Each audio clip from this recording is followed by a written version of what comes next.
the coronavirus. And after the first rush of transitioning from in-person to remote learning, most faculty members have managed to establish some new routines. Others are still working out how to teach courses designed for a physical classroom through an online platform. And they might be still learning to master this effectively. Students are also having to adjust and expect to learn as much without the ready social connection and energy of a residential or in-person learning environment. It didn't help that before the COVID-19 crisis, online learning was an extremely small part of higher education. Very few tertiary level students actually learned online exclusively. Now, about a third had taken a online course. So what comes next? We looked at 5 areas that universities could take in the next few months to help improve student learning, some engagement, as well as experience with operating remotely. And we're not sure whether students are able to return to campus. However, we know that there is a new normal and we have to prepare for it. So the first one, the focus on access and on equity. When you move from an on-campus to remote learning, you will have issues related to having access as well as making it equally accessible. Now, the logistical challenge of having a student master the basic technology they need to learn, whether it's in their traditional on-prem environment or remotely, is now acute. Not only is retention an issue, but teaching effectively online is another issue. The other thing is to think about the mental health of and well-being of a student when they are not physically present. They're not in a lecture theatre, not in a tutorial group. There is greater anxiety and distress because when they are away from the campus, you will have a challenge to reach out to them. So there may be things that you have to do to ensure that telehealth or telecounseling providers are set up. The second consideration when COVID-19 ends, or maybe in the next few months, how do you support faculty? Most professors are working hard to respond creatively to teach their students to the same standard. At the same time, their own lives are being disrupted. What methods work best in a remote environment, of course, will be different by discipline as well as the technology available. That said, there are a few broad ways that institutions can help. They can offer more teaching support. They can use social media and online forums so that faculty can also share best practices online, can set up an infrastructure that faculty can get regular feedback about their teaching online, and of course, invest in additional online capabilities over the year. The third point is we can also think about moving the lecture theatre online.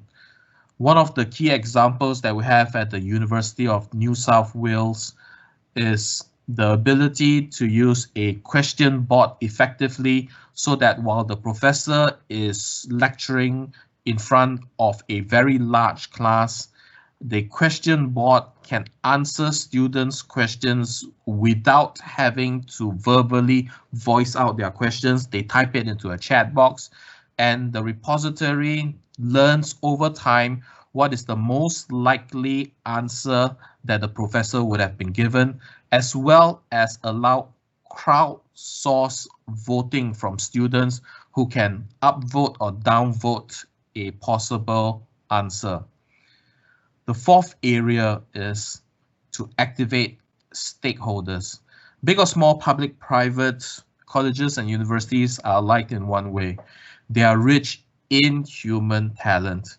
Being able to identify and activate tech-savvy students and staff to help coach your faculty and other students to use online tools is one area that you can harness the potential of the talent that you already have, be it the current cohort of students or even from alumni and supportive parents groups.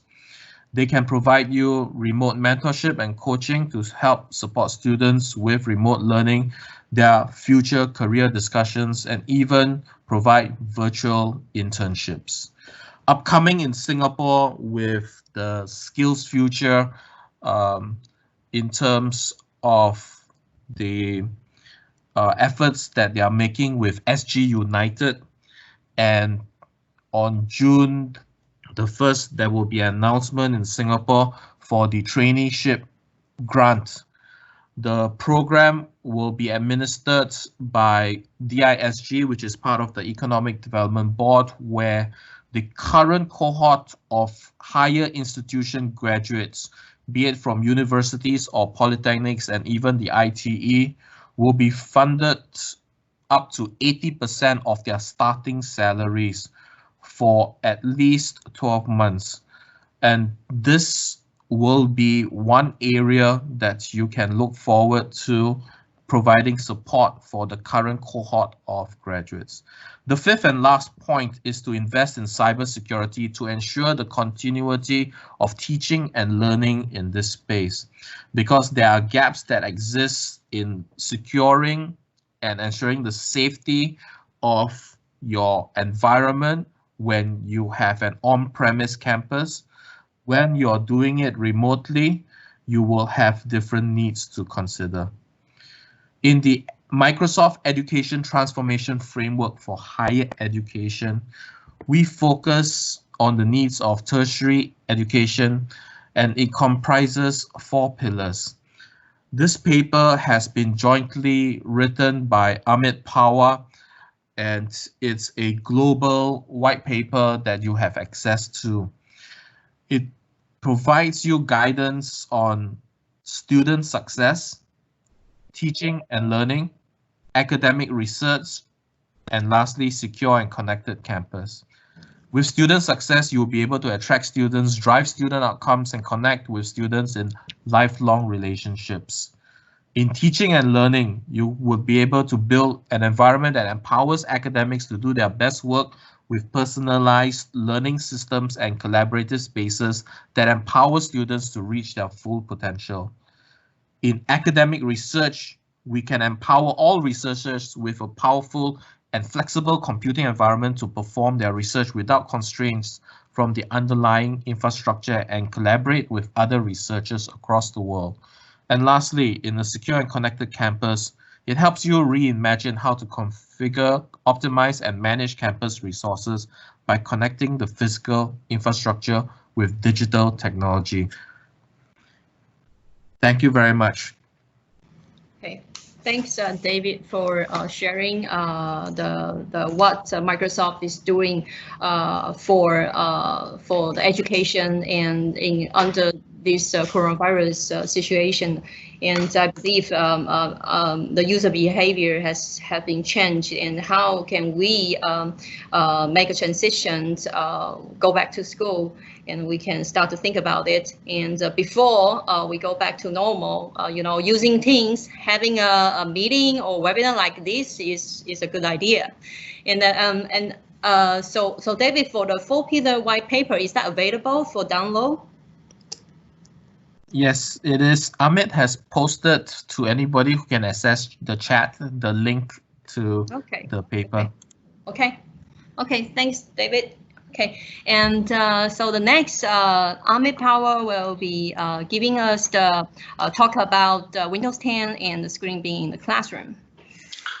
Hey, hi, thank you, and thank you all for the opportunity to present here, and thank you, David, for setting up the context of what we're doing in terms of higher education and other things. I'll just quickly share my screen if that's okay with you, Joyce. Yes. Okay. And I'm glad we have the opportunity to do this over Teams, as we can see. So just for the folks who have been listening in on what David was talking about, I've just put up this graphic for you, which is from the transformation framework. And one of the areas, obviously from a higher education, we have a transformation framework. We also have one for K-12. So if you're looking for something in that space as well, we do have guidance available for K-12 customers as well. But essentially what I wanted to also do a little bit was to kind of give you all a feel for how Microsoft is taking this vision in terms of transforming education and making it real in terms of products that we can deliver on, that you can get access to. And a lot of it comes down to the device that you're experiencing this with, the type of management capabilities you're going to be able to have, especially given that we're now moving into this blended environment of online and offline learning. All the content and the IP and all of those things that need to be secure on the device need to be managed. And to do so, we've started with Windows as the base operating system, but we've created what is called Intune for Education, which enables you to manage these devices from the cloud. So think about Intune for Education as your mobile device management plus your desktop management plus being able to manage multiple platforms from the cloud, which gives us the ability to secure and enhance the policies to make sure that these devices are being used effectively for teaching and learning. Which brings us to the conversation around how Windows 10 devices then can be used both in the classroom and for remote learning, as we are doing today. In the scenario that David talked about earlier, most folks pre-COVID were using devices in the classroom. You would see a classroom full of devices, but not a lot of collaboration was happening. There were a lot of silos. And if you listen to the David Kellerman video that I've put a link in, you will notice that even he talks about how do we make these 500. So in his lecture theater, he had 500 individuals who were taking notes and not doing much to collaborate. And that changed completely when they moved from having a device that was secure and well managed with the applications that they needed and integrated that with Microsoft 365 for education. Now, this is a platform that enables us to have an enhanced teaching and learning experience right from K through to 12. But also the advantage of the Microsoft platform here is going to be that they're going to be ready for not just the world of teaching and learning in the education institution, but also get them ready for the career and lifelong goal work skills that David alluded to earlier as well. So it creates this kind of momentum or this continuum from school through to high school, through to university and beyond of the skill set of applications that they can use in the real world. And just to be very clear, Office 365 as a platform, which is part of the Microsoft 365 environment, is actually a free offering for customers, right? So you don't have to think about this as something that is going to be a costly endeavor for you. We have this available right out of the box so that you can get started today. And in fact, a lot of our customers have done exactly that today, right? As part of the COVID efforts to do remote learning, we have seen unprecedented kind of access to these solutions from customers in APAC and beyond. So I encourage you to go to Microsoft.com/education and get started on that. We've got a specific page on remote learning that will also help you get started. And we've got this kind of lined up from different segments from K-12, higher education, even for parents, how we can guide them during this time. From a IT leader perspective, we're obviously helping you get ramped up on deploying and managing these environments as well. So that's something that may be of interest to you, and we can have a chat more in detail later on. But what we want to also emphasize here is that we're not just doing this for the I suppose the remote learning that's happening today, but also how this can happen later on in life. And you'll see a demo later on from our partners at ScreenBeam as to how they are enhancing the capabilities of Windows by actually enabling Office 365 to shine in the classroom as much as Teams is enabling this to happen both in and outside the classroom. So Teams as an environment really is designed for us to bring together our conversations, our files, our class notebooks, our assignments, and various things that are relevant from an education perspective to really come together in one place. So you no longer are having to deal with multiple different applications. The aim behind Teams in education is trying to be the hub. So regardless of whether we are in the classroom or we are working remotely, you have the same experience. So when I'm in the classroom, I can still continue to have a conversation with my colleagues. I can obviously share my files and create files and co-create and collaborate on content.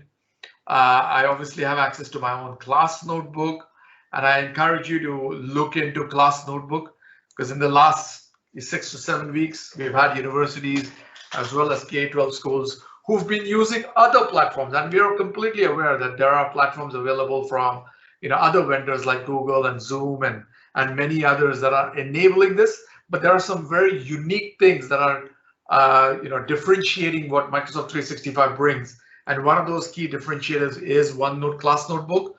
And one of the things that has been really important for a lot of customers is being able to connect to existing investments that they have.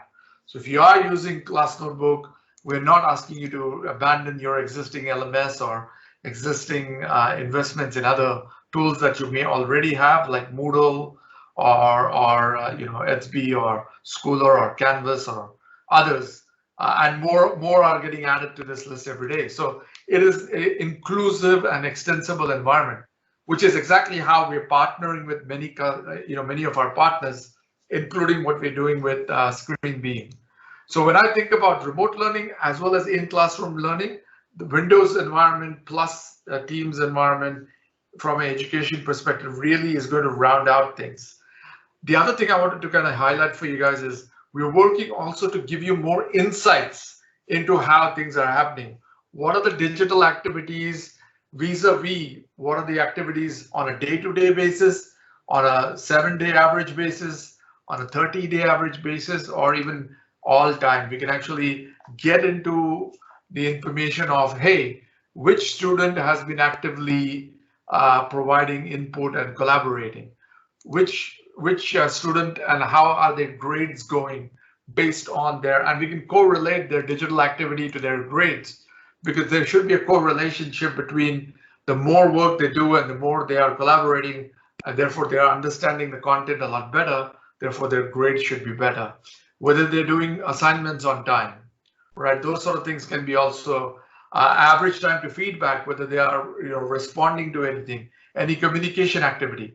And we can do this for all students in the classroom, or we can go down and specifically look at a particular student who can then give us insight into that particular student's activity. Unfortunately, in my classroom, I don't have much activity because it's a demo classroom, but in the real world, you would see a lot more activities happening here. So that's just a quick view of how we are enabling these scenarios, which leads me to having a conversation about, well, how do I use this in class? Now, one of the areas we've actually seen in classroom is there have been people who've had inclusivity requirements. And this is where I see the interaction between what ScreenBeam is doing to enhance in-class training with what we are providing as a platform. We are, for example, we are able to actually translate some of these, the work that has been done here. So I can actually go in and translate this. So if I don't understand this language and I need this to be translated, I can actually translate it from a different language to English, or from another language to a language that I understand, depending on the file settings you've made. So those are really key enablers that enable folks who are maybe hard of hearing to collaborate, because they're able to participate in the class regardless of whether they have the abilities or not. So Teams becomes a part of that, ScreenBeam becomes a part of that whole solution as well. I hope I've given you some ideas for how you can think about these platforms coming together to create an education environment that's going to be conducive for your users. Thanks, Joyce. And if there are any questions, I'm happy to take questions while Joyce is presenting later on as well. Thanks, Steve. Yeah, thanks, Amit. I think O365 is really a great platform, and as Amit just introduced, actually you can find everything that you need, from online to offline, and so how do we connect online to in-class applications? Then that is our job, ScreenBeam job, to optimize the experience of Windows 10 for the lecturer and the students. So in this 10-minute session, we're going to have 3 demonstrations. First is I'm going to show you how easy it is to connect your laptop while it's presenting to the big screen, and then the unique extended desktop, and also the touchback functions with Windows 10. And secondly, I'm going to show you the Classroom Commander, which allow the lecturer to manage up to 50 laptops in the classroom. And lastly, I'll be showing you our latest update for the ScreenBeam 1000 series, which is allowed for presenter to present the content on the same big screen. So now I will ask Albert to switch on the camera so